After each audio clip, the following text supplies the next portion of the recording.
وعلى آلہ الاطہار واصحابہ الاخیار اما بعد فاعوذ باللہ من الشیطان الرجیم بسم اللہ الرحمن الرحیم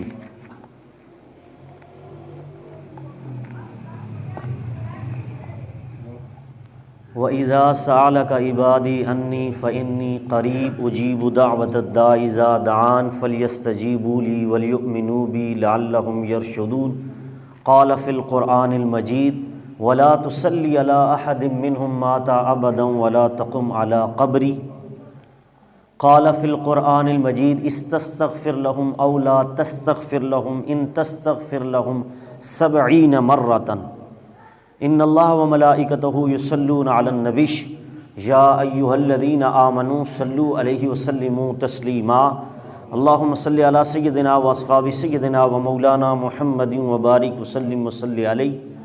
اللہ تبارک تعالی جل جلالہ وعم نوالہ وعظم شانہ واتم برہانہ کی حمد و ثنا اور حضور سرور کائنات جناب محمد الرسول اللہ صلی اللہ علیہ وسلم کے دربار گوہر میں ہدیہ درود و سلام عرض کرنے کے بعد نہایت ہی معزز سامعین و ناظرین، اللہ رب العزت کا لاکھ لاکھ شکر ہے کہ اللہ رب العزت نے پھر سے جمعۃ المبارک کا مقدس دن ہم سب کو نصیب فرمایا۔ میں دعا کرتا ہوں کہ اللہ رب العزت آج کے اس مقدس دن کے توسل سے ہم سب کی بخشش و مغفرت فرمائے۔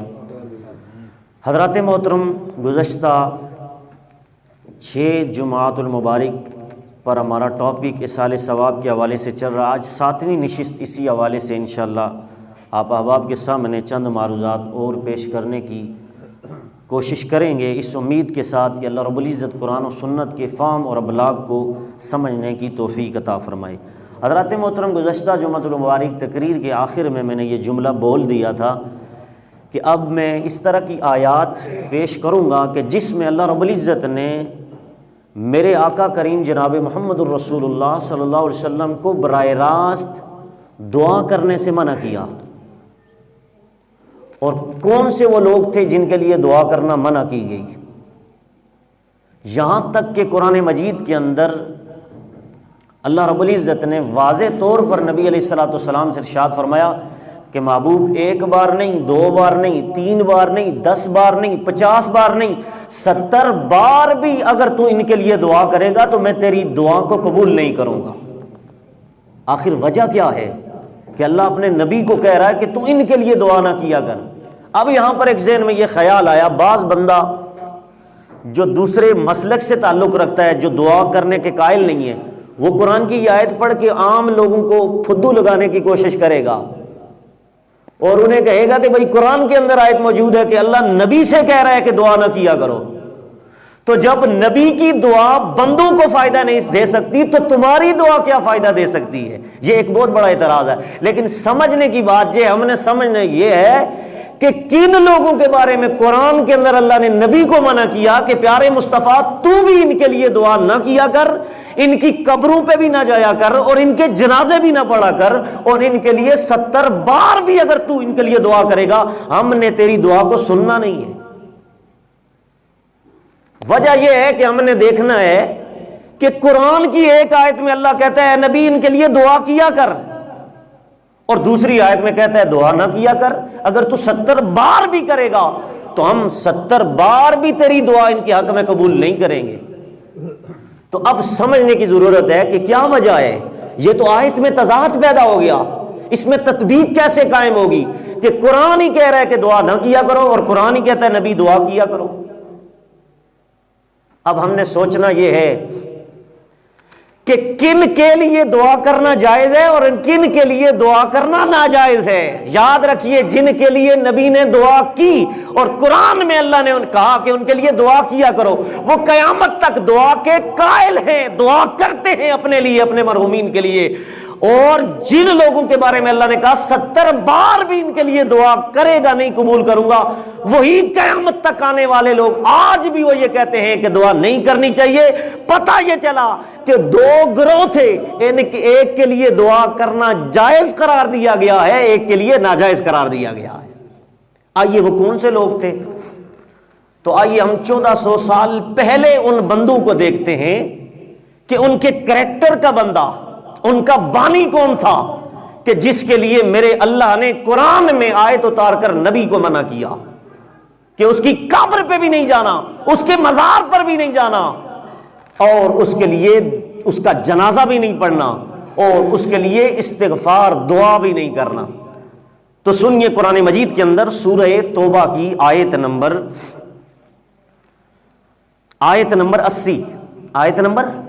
80 قرآن کے اندر اللہ رب العزت ارشاد فرماتے ہیں استستغفر لهم او لا تستغفر لهم ان تستغفر لهم 70 مرہ، کہ اے نبی تو اس کے لیے اگر 70 بار بھی استغفار کرے گا، 70 مرہ 70 بار بھی دعا کرے گا، تو تیری دعا اس کے حق میں قبول نہیں ہوگی۔ کیوں؟ فرمایا ذالک بانہم کفروا باللہ ورسولہ، کیونکہ یہ میرا بھی منکر ہے اور تیرا بھی منکر ہے، یہ تیرا بھی بے ادب ہے اور میرا بھی بے ادب ہے، اس لیے اس کے لیے دعا نہیں کرنی۔ تو پتہ یہ چلا جس کے لیے رب نے کہا کہ 70 بار بھی تو اس کے لیے دعا کرے گا، تو اس کی دعا، اس کے لیے تیری دعا اسے کوئی فائدہ نہیں دے گی۔ کیوں؟ کہ یہ تیرا گستاخ ہے، تیرا بے ادب ہے۔ تو بتایا جا رہا ہے اللہ اور اس کے رسول کے بے ادب گستاخ بد عقیدہ لوگوں کے لیے دعا کرنا قرآن کی نص سے ثابت ہے کہ نبی خود بھی اگر 70 بار اپنے گستاخوں کے لیے اور اللہ کے گستاخوں کے لیے، بے ادبوں کے لیے دعا کرے تو وہ دعا فائدہ نہیں دیتی۔ اب وہ کون تھا؟ نام کتنا اچھا نام ہے، سنیں، نام تھا عبداللہ۔ کیا نام تھا؟ بن ابی، سید المنافقین، رئیس المنافقین، منافقوں کا سردار، بے ادبوں کا، گستاخوں کا سردار۔ جب وہ مرا تو میرے نبی نے اس کے لیے دعا کا اہتمام کیا۔ کیا کیا؟ اب اس وقت حکم منع نہیں، قرآن کی کوئی آیت نہیں اتری تھی، حکم نہیں آیا تھا کہ منافقوں کافروں کے لیے دعا نہیں کرنی۔ پہلے جائز تھا، جب میرے نبی نے اس کے لیے دعا استغفار شروع کی تو رب نے فوراً قرآن کی آیت اتاری استغفر لهم او لا تستغفر لهم ان تستغفر لهم مرۃ۔ اے محبوب اگر تو اس کے لیے 70 بار بھی دعا کرے گا میں تیری دعا اس کے حق میں قبول نہیں کروں گا۔ کیوں؟ یہ تیرا منکر ہے، یہ تیرا گستاخ ہے۔ تو قرآن نے کیٹیگوریکلی بتایا کہ جو نبی کا گستاخ ہے اس کو تو نبی کی دعا بھی فائدہ نہیں دیتی۔ تو اس لیے اللہ نے منع کر دیا، گستاخوں کے لیے دعا ناجائز، گستاخوں کے لیے دعا ناجائز قرار دی۔ اب یہاں پر آگے سنیے، اسی طرح اللہ رب العزت نے جس طرح عبداللہ بن ابی منافق جب مرا تھا تو میرے نبی کو منع کر دیا کہ اس کے لیے دعائے مغفرت نہیں کرنی۔ اب جب مرنے کے بعد وہ دفن ہو گیا، قبر میں چلا گیا، قبر میں جب گیا تو میرے نبی اس کی قبر پہ جانے لگے۔ میرے نبی نے کوشش کی اس کی قبر پر جانے کی۔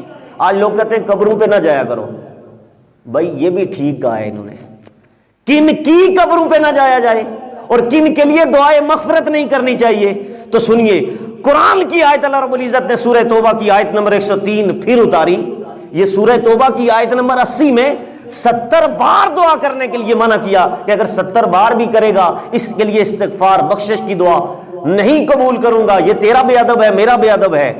اور اب جب اس کی قبر پر میرے نبی جانے کے لیے گئے تو قرآن میں اللہ تبارک تعالیٰ نے فرمایا، اللہ رب العزت نے فرمایا، یہ آیت نمبر 84 ہے، 80 تا 84، 80 میں کہا کہ تو اس کے لیے دعا نہیں کرنا، 70 بار بھی کرے گا نہیں سنوں گا۔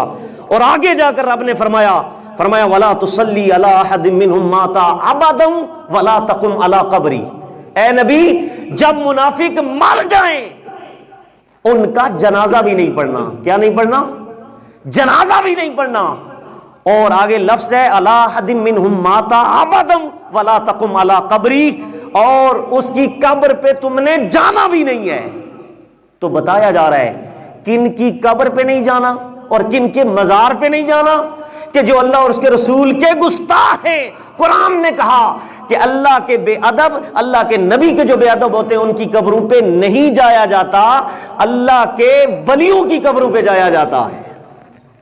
جو اللہ اور اس کے رسول سے پیار کرنے والے ان کے مزار پہ جانا جائز ہے، اور ان کے مزار پر ان کا جنازہ پڑھنا، ان کے لیے دعائے مغفرت کرنا قرآن کی نص سے ثابت ہے۔ نہ ان کے لیے جنازہ اور نہ ان کے لیے استغفار اور نہ ان کی قبر پہ مزار پہ جانا جائز ہے۔ تو پتہ یہ چلا قرآن کے اندر 2 آیتیں موجود ہیں جن میں قبروں پر جانے سے منع کیا گیا، ان کے لیے دعائے مغفرت کرنے کے لیے منع کیا گیا، ان کا جنازہ پڑھنے سے منع کیا گیا۔ لیکن کون سے لوگ ہیں جو اللہ اور اس کے رسول کے بے ادب گستاخ ہیں؟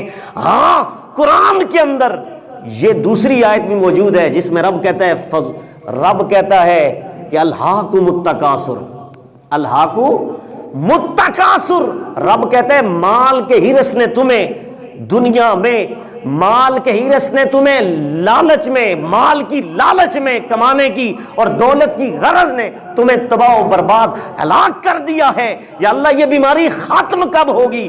اس فتنے نے ہمیں گرفتار کر لیا ہے، اور اس کی غفلت ہمارے جسم کے اندر اور ہمارے دل کے اندر، یہ غفلت کی چادر اس نے ہمیں لپیٹ لیا ہے۔ یہ اتنا بڑا فتنہ ہے کہ مال کی ہرس اور مال کی لالچ نے ہمیں ہلاک کر دیا ہے۔ قرآن نے اس کا علاج بتایا، کہا حتی زرتم المقابر، یہاں تک کہ تم قبروں کی زیارت نہ کر لو۔ جب تم قبروں کی زیارت کر لو گے تو مال کی لالچ ختم ہو جائے گی۔ بندہ یہ کہے گا کما کما کے آخری ٹھکانہ تو میرا یہی ہے۔ اس لیے رب نے واضح طور پر مزارات کی زیارت کرنے کا حکم دیا، حتی زرتم المقابر، یہاں تک کہ تم قبروں کی زیارت نہ کر لو۔ اور مسلم شریف کے اندر میرے نبی کی حدیث موجود ہے، میرے نبی نے فرمایا کنت نہیتکم عن زیارت القبور فزوروا، پہلے تمہیں میں نے منع کیا تھا کہ قبروں پہ نہ جایا کرو، اب میں خود تمہیں اجازت دیتا ہوں تم قبروں کی زیارت کیا کرو۔ کیا کیا کرو؟ قبروں کی زیارت۔ تو بتایا جا رہا ہے قرآن کے اندر جب اللہ نے ایک طرف قبروں کی زیارت اور قبروں پر جانے سے جو منع کیا وہ گستاخوں اور بے ادبوں کی قبریں تھی، ہاں قرآن نے اجازت دی قبروں پہ جایا کرو، وہ عاشقوں کی قبریں ہیں، وہ اللہ کے ولیوں کے مزارات ہیں جہاں پر منع اجازت دی گئی کہ ان کے مزارات پہ جاؤ، اللہ تبارک تعالیٰ تمہاری مشکلیں حل کرے گا۔ کیا کرے گا؟ مشکلیں حل کرے گا۔ اب یہاں پر اس آیت میں ایک اور اعتراض ہوتا ہے کہ نبی کے جانے سے اگر بخشش ہو جاتی تو اللہ رب العزت نے اپنے نبی کو منع کیوں کیا؟ اگر نبی کے جانے سے کچھ ہو جاتا ہے، لوگ اعتراض کرتے ہیں، تو پھر اللہ نے نبی علیہ الصلوۃ والسلام کے قدموں کی برکت سے اس کو بخش نہ دیا، اسے بخش نہ دیتا، منع کیوں گیا؟ تو یہی ہم کہتے ہیں رب کا منع کرنا اس چیز کی دلالت ہے کہ نبی کے جانے سے بندے کی بخشش ہو جاتی ہے۔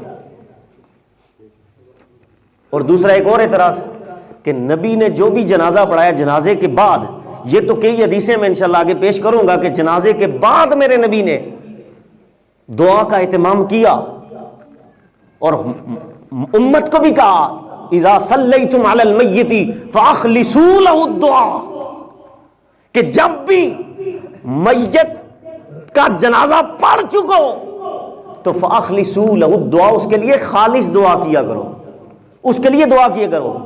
خود بھی کی، امت کو بھی حکم ارشاد فرمایا۔ لیکن یہ اعتراض کہ نبی نے بتاؤ، نبی نے کہاں سے؟ میں نے کہا مجھے یہ بتاؤ کہ جس کا نبی نے جنازہ پڑھا، اب اس جنازے کے بعد بھی ضرورت رہتی ہے کہ اس کا جنازہ پڑھا جائے، اس کے لیے بخشش کا اہتمام کیا۔ ارے جس کے جنازے میں نبی چلے جائیں، جنازہ پڑھنا اور پڑھانا تو بڑی بات ہے، اگر میرے مصطفیٰ جنازے میں چلے جائیں اللہ اس کی بھی بخشش فرما دیتا ہے۔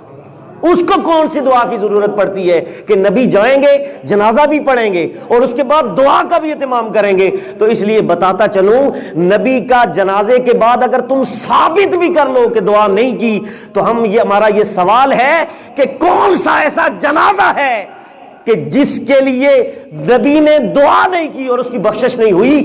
وہ کوئی ایسا مرد بتاؤ یا ایسی عورت بتاؤ یا ایسا کوئی جنازہ بتاؤ، لیکن یاد رکھو جس کا جنازہ میرے نبی نے پڑھا یقیناً اللہ پاک نے اس کی بخشش فرما دی ہوگی، اس کے لیے دعا کی کوئی ضرورت نہیں پڑتی۔ لیکن میرے نبی کا دعا کرنا جنازے کے بعد، اب دیکھیں مسلم شریف کے اندر حدیث پاک موجود ہے، کہ میرے نبی علیہ الصلوۃ والسلام نے ایک جنازہ پڑھایا. جنازہ پڑھا کر میرے نبی نے کیا فرمایا؟ دعا فرمائی, اللہم اغفر ورحمہ وعافی عنہ واکرم نزلہ ووسع مدخلہ واغسلہ بالماء والثلج والبرد ونقہ من الخطایا کما نقیت الثوب الابیض من الدنس وابدلہ خیرا من داری وزوجا خیرا من زوجی وآلا خیرا من آلی وادخلوا الجنۃ اعوذ من عذاب القبر وعذاب النار. صحابہ فرماتے ہیں جس وقت میرے نبی نے جنازے کے بعد, امام نووی فرماتے ہیں کہ الجنازۃ بعد الصلاۃ, یہ جنازے کے بعد کی دعا تھی. ہر صحابی کی یہ طلب ہو گئی. ایک صحابی کہتے ہیں میں نے جب نبی نے جنازے کے بعد یہ دعا کی کہ اللہ پاک اس پر مغفرت فرما, اس پر رحم فرما, اور بارش کے اولے ڈال کے اس کی قبر کو ٹھنڈا کر, اور اس کو اس طرح گناہوں سے پاک کر جس طرح کپڑوں سے میل نکل جاتی ہے, اور اس کو جنت میں اعلیٰ مقام عطا فرما, عذاب نار سے اسے محفوظ فرما. صحابہ فرماتے ہیں جب میرے نبی نے جنازے کے بعد اس بندے کے لیے دعا کی فحافظ تو ہم پیچھے جنازے میں یہ دعا یاد کر رہے تھے. کیا کر رہے تھے؟ یاد کر رہے تھے. اور ہر صحابی کی حتی تمنیتہ, ہر صحابی کی یہ تمنا ہو گئی کاش اس میت کی جگہ ہم ہوتے, اللہ کا نبی ہمارے لیے دعا کر رہا ہوتا. حضرات محترم, یہ تو کئی حدیثیں ہیں کہ میرے نبی نے جنازے کے بعد دعا کی, اس لیے کہ میرے نبی نے کہا کہ کل تمہیں دعا کی ضرورت پڑے گی, اس لیے میں اپنی بطور سنت دعا کر کے جا رہا ہوں. کل میری امت کے امام اور مقتدی جب اس میت کے لیے دعا کریں گے تو اللہ پاک کیا کرے گا؟ اللہ تعالیٰ ان کی بخشش فرما دے گا.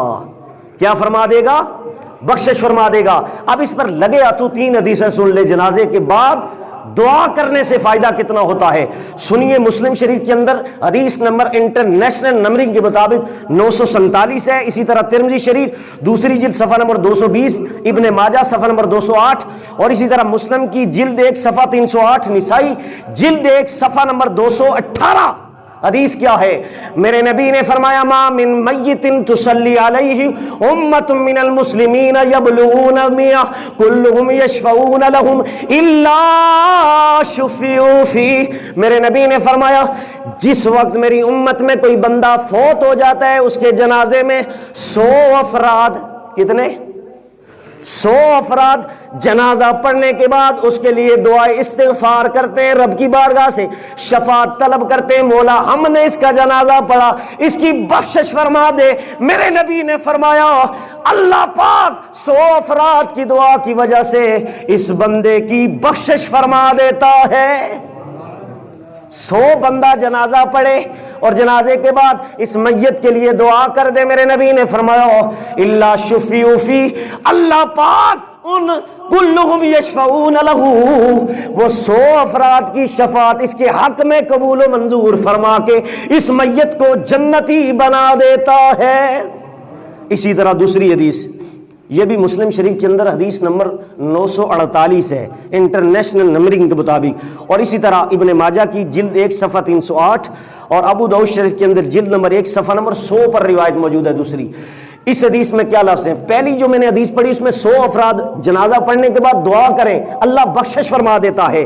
اب 100 سے کم عدد والے میرے نبی کو پتا تھا کچھ ایسے غریب ہوں گے میرے امتی کہ جن کے جنازے میں کم لوگ آئیں گے, تو اس لیے میرے نبی نے ان کو بھی جنت کی بشارت عطا فرما دی. میرے نبی نے فرمایا ما من رجل مسلم یموت فیقوم علی جنازته 40 رجل كلهم یشفعون له الا شفعوا فیہ. میرے نبی نے فرمایا 100 افراد اگر جنازے کے بعد دعا کر لے اللہ بخشش فرما دے گا. اب عدد کم کر دیا میرے نبی نے غریب امت کے لیے ایک سہارے کے طور پر, ایک فضل کے طور پر میرے نبی نے اپنی امت کو بشارت دی, اے میری امت کے غریب لوگوں, تمہارے جنازے میں اگر لوگ کم آ جائیں, میرے نبی نے فرمایا جس میرے امتی غریب امتی کے جنازے میں صرف 40 کتنے 40 افراد جنازہ پڑھ کے میت کے لیے بخشش کی دعا کا اہتمام کر دیں۔ مسلم کے اندر روایت موجود ہے، میرے نبی نے فرمایا اللہ پاک 40 افراد کی دعا کی وجہ سے اللہ پاک اس میت کی بخشش فرما دے گا۔ اب یہاں پر یہ بھی پتا چلا کہ یہ 40 سے 40واں نکلا ہے، 40 سے 40واں نکلا ہے۔ پتہ یہ چلا جب 40 کا عدد آ جائے، رب کو یہ عدد اتنا پیارا ہے، یہ 40واں اتنا پیارا ہے، میرا رب 40 عدد پر رب فضل اتار کے بندے کو جنتی بنا دیتا ہے۔ اور اس 40 عدد پر بھی سینکڑوں دلائل ہیں کہ اس پر میں جناب آدم علیہ السلام کا 40واں بھی حدیث سے ثابت کر سکتا ہوں، میرے نبی کا 40واں وہ بھی حدیث سے ثابت کر سکتا ہوں، سیدنا ابو بکر صدیق کا 40واں، عمر فاروق کا 40واں، یہاں تک کہ ہر انسان کا ماں کے پیٹ کے اندر ہی 40 قرآن اور حدیث سے میں ثابت کر کے یہ بتا سکتا ہوں کہ اللہ پاک نے اس 40 کے اندر اتنا اہتمام رکھا ہے، یہ عدد میرے رب کو اتنا پسند ہے کہ جب بندہ مومن دنیا سے چلا جاتا ہے تو 40 دن تک اللہ تبارک تعالیٰ اس کے لیے کیا اہتمام کرتا ہے، اس پر سینکڑوں دلائل ہیں۔ لیکن اب ہمارا ٹاپک یہ چل رہا ہے دعا کے حوالے سے، لیکن اس پہ بھی انشاءاللہ میں آگے شامل کروں گا اس چیز کو بھی۔ لیکن تیسری حدیث سن لیں، یہ تو 2 حدیثیں ہو گئی، اس میں ایک میں 100 افراد کا تعین اور دوسری میں 40 افراد کے لیے بتایا گیا کہ 40 افراد اگر اس کے لیے بخشش کا اہتمام کر دیں جنازے کے بعد اللہ پاک بخشش فرماتا ہے۔ اب تیسری حدیث سنیے، ابو داؤد شریف کے اندر حدیث نمبر 3166 اور اسی طرح ترمذی شریف کے اندر 1028 اور ابن ماجہ کے اندر 1490 حدیث کا نمبر ہے۔ یہ تیسری حدیث ہے، پہلی میں 100 کا عدد، دوسری میں 40۔ اب میرے نبی کو سوچ آئی کہ میرے غریب امتی ایسے بھی ہوں گے کہ جن کے جنازے میں 40 بھی نہیں ہوں گے، ان کو بھی جنت کی ٹکٹ عطا کر کے جا رہا ہوں۔ میرے نبی نے فرمایا من صلی علیہ ثلاثۃ صفوف فقد اوجب، پہلی 2 میں کہا اللہ پاک ان بندوں کی 100 اور 40 افراد کی شفاعت ان کے حق میں قبول، اس میت کے حق میں قبول فرمائے گا، لیکن اگلی میں کتنی گارنٹی دی؟ سنو، میرے مصطفیٰ کریم نے فرمایا الا اوجب، اور لفظ فقد اوجب کے لفظ موجود ہے، میرے مصطفیٰ کریم نے تاکیدی حروف لگائے، فرمایا میری امت میں کوئی غریب امتی جب دنیا سے چلا جائے اس کے جنازے میں صرف 3 صفیں، کتنی؟ آپ کو میں نے بتایا تھا ایک صف 3 بندوں کی بھی ہو سکتی ہے، 2 بندوں کی بھی ہو سکتی ہے، اسی طرح 3 صفیں بنا لیں اگر بندے کم ہو، میرے نبی نے فرمایا 3 صفیں جنازہ پڑھ دیں اور اس کے بعد اس میت کے لیے دعا کا اہتمام کر دیں، میرے نبی نے فرمایا فقد اوجب، اللہ پاک ان 3 صفیں جو جنازہ پڑھنے والے لوگ ہیں ان کی شفاعت اس کے حق میں قبول کر کے فقد اوجب اس میت پر جنت کو واجب فرما دے گا۔ یہ میرے نبی کی رحمت ہے اس امت کے ساتھ کہ تیسرے کامل مقدار والے جو لوگ تھے وہاں پر پکی گارنٹی عطا کر دی کہ میں گارنٹی سے کہہ رہا ہوں فقد اوجبا، اللہ پاک کر واجب ہے کہ اس کو جنت میں اعلی مقام عطا فرما دے۔ یہ میرے نبی کا پیار ہے اس امت سے۔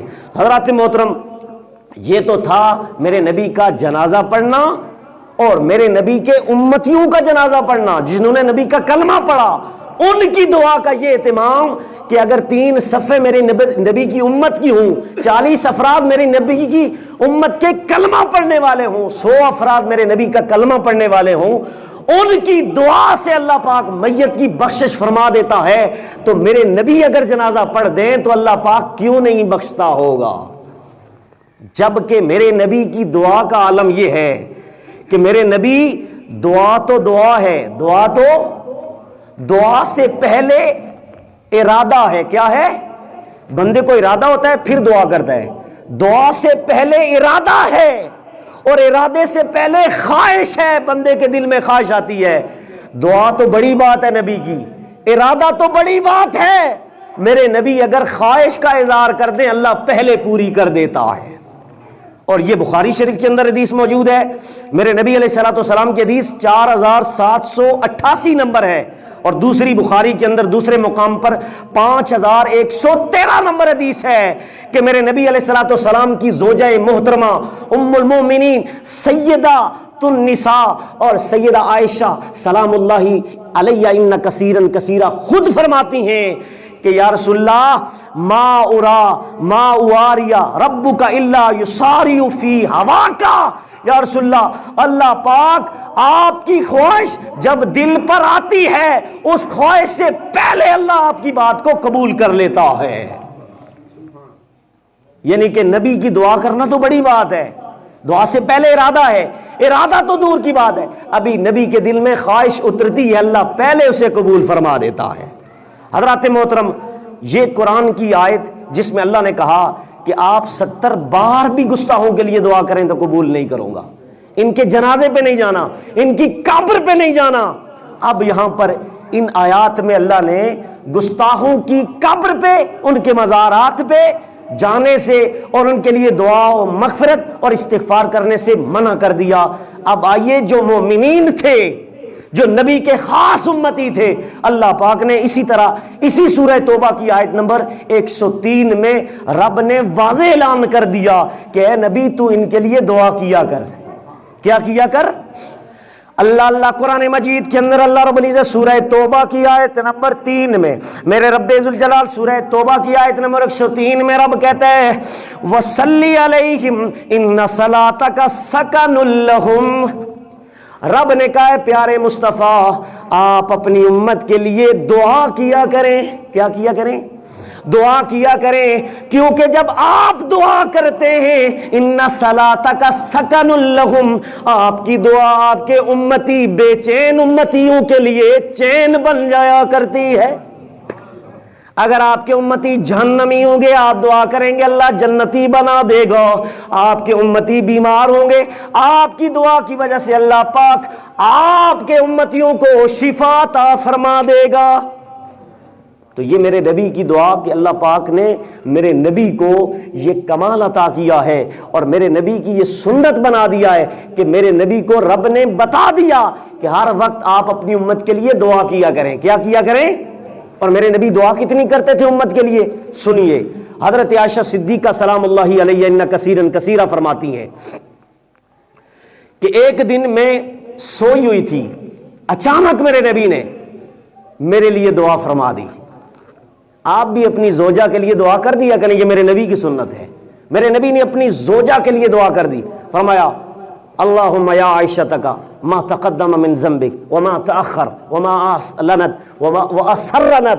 میرے نبی علیہ الصلوۃ والسلام نے فرمایا اے اللہ عائشہ کے پچھلے گناہ بخش دے، اگلے گناہ بخش دے، چھوٹے گناہ بخش دے، ظاہری باطنی سارے گناہ بخش دے. حضرت عائشہ فرماتی ہیں میں اتنی خوش ہوئی کہ میرے نبی نے مجھ پر اتنا کرم کر دیا، میرے اگلے پچھلے ظاہری باطنی سارے گناہ بخشوا دیے رب سے اور میرے لیے دعا کر دی. سیدہ عائشہ فرماتی ہیں میں زمین پر لیٹ گئی اور خوشی سے میں نے جسم زمین کے ساتھ ملنا شروع کر دیا. یہ خوشی کی انتہا تھی کہ میرے نبی نے مجھ پر کرم کر دیا. حضرت عائشہ صدیقہ کو جب میرے نبی نے دیکھا کہ میری زوجہ اتنی خوش ہوئی کہ زمین پر اپنے جسم کو ملنا شروع کر دیا، اس کے لیے میں نے بخشش کی دعا کر دی، ایک بار کر دی. تو حضرت عائشہ صدیقہ کو میرے نبی نے فرمایا عائشہ تیرے لیے جو ایک بار دعا کی تھی اور تو زمین پر اپنے جسم کو ملنا شروع کر دیا اور زمین کے ساتھ اپنے جسم کو مس کرنا شروع کر دیا، اتنی مچل گئی. یہ دعا تو ہر روز میں اپنے امتی کے لیے، اپنی امت کے لیے 100 بار کرتا رہتا ہوں. کتنے بار کرتا رہتا ہوں؟ 100 بار کرتا رہتا ہوں. حضرات محترم میرے نبی کا روزانہ اس امت کے لیے 100 بار دعا کرنا اس بات کی دلالت کرتا ہے کہ میرے نبی نے امت کے ہر ولی کے لیے بھی دعا کی، ہر امتی کے لیے بھی دعا کر کے اس کا اہتمام کر دیا کہ تم تیسرے دن کل کی صورت میں کرتے ہو، تم 40ویں میں 40ویں کے بعد کرتے ہو، سالانہ کے طور پر کرتے ہو، 11ویں کی صورت میں ولیوں کے لیے اہتمام کرتے ہو، عرس کی صورت میں ولیوں کے لیے دعا کرتے ہو. میں تو روز 100 بار کرتا رہتا ہوں. حضرات محترم یہ میرے نبی کی سنت، اور یاد رکھیے کہ میرے نبی کی دعا کرنا یہ اتنا بڑا اہم مسئلہ ہے کہ اللہ پاک اس کو کتنی قبولیت عطا فرماتا ہے. سنیے آخر میں ایک لطیف حدیث بیان کرتا چلوں. میرے نبی علیہ الصلوۃ والسلام کے پاس ایک جوان آیا, ایک جوان لڑکا تھا, صحابی تھا. میرے نبی نے اس سے پوچھ لیا, یار بتا وقت کیسا گزر رہا ہے, بتا وقت تیرا کیسا گزر رہا ہے. وہ غریب لڑکا تھا, صحابی تھا, بڑا غریب تھا. اور میرے نبی نے جب اس سے پوچھا تو اس کی آنکھوں سے آنسو نکل آئے. کہنے لگا یا رسول اللہ, غریبوں کی بھی کوئی وقت ہوتے ہیں, یہ تو وقت پوچھ پوچھ کے یہ وقت گزارتے ہیں, تو ان کا کیا وقت گزرتا ہوگا. تو میرے نبی کی بارگاہ میں جب وہ اس طرح کی باتیں کرنے لگا کہ میں بڑا غریب ہوں یا رسول اللہ, وقت بڑی مشکل سے گزار رہا ہوں, تو اتنے میں جبریل آ گئے. اللہ اتنے میں جبریل آ گئے. جبریل نے آ کر میرے نبی کو پیغام دیا, یا رسول اللہ یہ لڑکا جوان جس سے آپ باتیں کر رہے یہ کل تک مہمان ہے, کل ظہر تک یہ زندہ ہے, ظہر کے بعد اس کا انتقال ہو جائے گا, کل ظہر تک اس کا انتقال ہو جائے گا. میرے نبی نے اسے بتایا نہیں کہ تیرا کل انتقال ہو جائے گا, بلکہ میرے نبی نے اس سے یہ پوچھ لیا. میرے نبی نے افسوس کا اظہار کیا, یہ کل تک زندہ ہے, اسے نہیں بتاؤں گا. میرے نبی نے اسے نہیں بتایا, بلکہ میرے نبی نے کہا اے جوان ذرا بتا تو صحیح, تیری زندگی میں کوئی ایسی حسرت ہو جسے میں پورا کر دوں, بتا تو صحیح. وہ بندہ کہنے لگا یا رسول اللہ ساری زندگی میں 2 حسرتیں ارد گرد گھومتی رہی, لیکن غریبی نے ایسے پنجے گاڑے, وہ حسرتیں پوری نہیں ہو سکی. یا رسول اللہ 2 حسرتیں. کہنے لگا ایک حسرت یہ کہ ساری زندگی میں نے میٹھا نہیں کھایا. کیا نہیں کھایا؟ ساری زندگی میں نے میٹھا نہیں کھایا. اور دوسری حسرت یہ رہی کہ کاش میں یہ طلب کرتا ہوں, میری یہ حسرت رہی کہ کاش کوئی نیک سیرت بیوی مل جاتی, اس سے نکاح ہو جاتا, وہ مصلی پر رات تہجد میرے ساتھ گزارتی, تہجد کی نماز پڑھتی, رب کو بھی مناتی, اور صبح سارا دن آپ پر درود پڑھتی رہتی. کاش ایسی نیک سیرت عورت مل جاتی. کا 2 حسرتیں, ایک شادی ہو جاتی اس طرح کی نیک عورت سے, اور دوسری غریبی نے ایسے پنجے گاڑے, ساری زندگی کبھی میٹھا نہیں کھایا. میرے نبی نے ابو بکر کو بلایا, عمر کو بلایا, عثمان کو بلایا, علی کو بلایا, رضوان اللہ تعالی علیہ مجمعین, سب صحابہ کو جمع کیا, اور جمع کر کے اس لڑکے سے کہا لڑکے بتا تیری نظر میں کوئی لڑکی ہے؟ وہ کہنے لگا ہاں یا رسول اللہ میرے چاچے کی لڑکی بڑی خوبصورت, بڑی خوب سیرت بھی ہے, بڑے اچھے کردار والی نیک بیوی ہے, نیک سیرت لڑکی ہے, میں اس سے شادی کرنا چاہتا ہوں, لیکن غریبی نے ایسے پنجے گاڑے, کبھی بھی چاچے نے میری طرف نظر نہیں ڈالی کہ اس کو رشتہ دے دوں. میرے نبی علیہ الصلوۃ والسلام نے فوراً اس کے چاچے کو طلب کیا, اور میرے نبی نے کہا اے صحابی رسول لڑکی کے باپ سن, میں اس وقت تیری بیٹی اس لڑکے کے نکاح میں دیتا ہوں. میرے نبی مسجد میں گئے, مسجد نبی میں جا کر اس کا نکاح کروا دیا, اور اس کے بعد میرے نبی نے حضرت عثمان غنی جو سب سے امیر کمیر بندے تھے, میرے نبی نے حضرت عثمان سے کہا عثمان جلدی جلدی جا کر تم اچھا سا حلوہ تیار کرو. کیا تیار کرو؟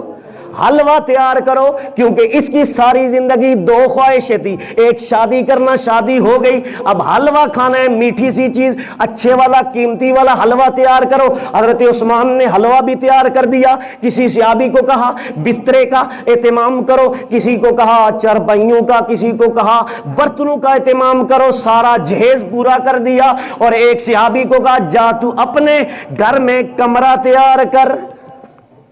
اس کا گھر کرائے پر لیا. میرے نبی نے ان کی شادی کر دی, ان کو گھر بھیج دیا, سامان بھی, حلوہ بھی, سب کچھ بھیج دیا.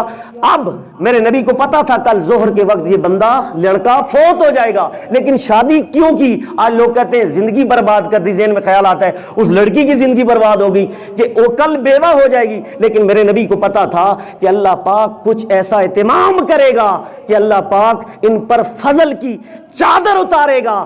اب حکمت کیا تھی کہ میرے نبی نے صبح فجر کی نماز پڑھائی, اور فجر کی نماز کے بعد ایک صحابی کی ڈیوٹی لگا دی.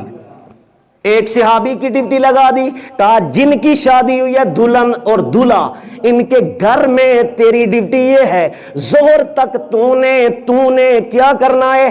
چکر لگانے گلی میں، کہ اندر سے جب تجھے رونے کی آواز آئے تو سیدھا میری طرف آ جانا، تو نے آ کے مجھے پیغام دینا ہے اندر سے رونے کی آواز آ رہی ہے، پھر پتہ چل جائے گا لڑکا فوت ہو گیا۔ میرے نبی علیہ السلام نے جب اس صحابی کی ڈیوٹی لگائی، وہ صحابی ظہر تک، زور سے لے کر عصر تک وہ اس گلی میں چکر لگاتا رہا۔ جب میرے نبی کے پاس آیا، میرے نبی نے پوچھا کیا ہوا بتا تو صحیح۔ وہ صحابی کہنے لگا اندر سے ہنسنے کی آوازیں تو آ رہی ہیں، خوشی کی آوازیں تو آ رہی ہیں، لیکن رونے کی آواز نہیں آ رہی۔ میرے نبی نے فوراً سوچنا شروع کر دیا، کیا وجہ ہے؟ رب نے کہا تھا زور کے وقت لڑکا فوت ہو جائے، اب عصر بھی گزر گئی ہے، بندہ فوت نہیں ہوا، اگر فوت ہوتا رونے کی آوازیں آتی ہیں، اور یہ صحابی کہتے ہیں اندر سے خوشی کی آوازیں آ رہی ہیں۔ میرے نبی علیہ السلام نے جب یہ سوچنا شروع کیا، اتنے میں دوبارہ جبریل آ گیا۔ جبریل آ کر کہنے لگا اللہ کا پیغام ہے، اے نبی بات میری بھی سچی ہے، آج ظہر کے وقت اس بندے نے مر جانا تھا، لیکن رات کے وقت جب یہ گھر میں گئے، حلوہ بھی پڑا ہوا تھا، کھانا بھی پڑا ہوا تھا، شادی اس کی ایک خواہش تو پوری ہو گئی، اب حلوہ کھانا تھا، حلوہ سامنے رکھا ہوا ہے، کھانا بھی سامنے رکھا ہوا ہے۔ اتنے میں باہر گلی سے کسی نے آواز دی، ہے کوئی بھوکوں کو کھانا کھلانے والا؟ اے کوئی باہر سے آواز آئی، کوئی بھوکوں کو کھانا کھلانے والا، پیاسوں کو پانی پلانے والا۔ اب ان دونوں میاں بیوی نے آپس میں ڈسکس کرنا شروع کر دی۔ شوہر کہنے لگا بیوی میرے لیے یہی بہتر ہے، تو نیک سیرت، تجھ سے میرا نکاح ہو گیا، ایک خواہش تو پوری ہو گئی، اب حلوے کو ہاتھ نہیں لگایا۔ کہا اگر تو اجازت دیتی ہے یہ حلوہ بھی یہ کھانا بھی اس مانگنے والے کو نہ دے دیں۔ بیوی نے کہا کیوں نہیں، تیرے جیسا نیک سیرت جس کی شادی میرے نبی نے خود کروائی ہے، اتنا نیک دولہا مجھے مل گیا، مجھے کوئی ضرورت نہیں، آپ اللہ کی رضا کی خاطر حلوہ بھی دے دیں اور یہ کھانا بھی اسے دے دیں۔ جو ہی اس کو حلوہ اور کھانا دیا گیا، اس نے دعا دی، اے اللہ ان کے قریب کبھی دکھ نہ آئے، ان کو اولاد نرینہ عطا فرما، انہیں زندگی بھر خوشیاں عطا فرما۔ جو اس نے دعا کی، میرے رب نے فرمایا ہم نے اس کی دعا قبول کر کے اس کی عمر میں برکتیں عطا کر دی۔ حضرات محترم، اس پر انشاءاللہ نیکسٹ جمعۃ المبارک پھر انشاءاللہ آپ کے سامنے کوشش کروں گا کہ رزق کے حلال صدقہ کرنے سے اللہ پاک بندے کی عمر بڑھا دیتا ہے۔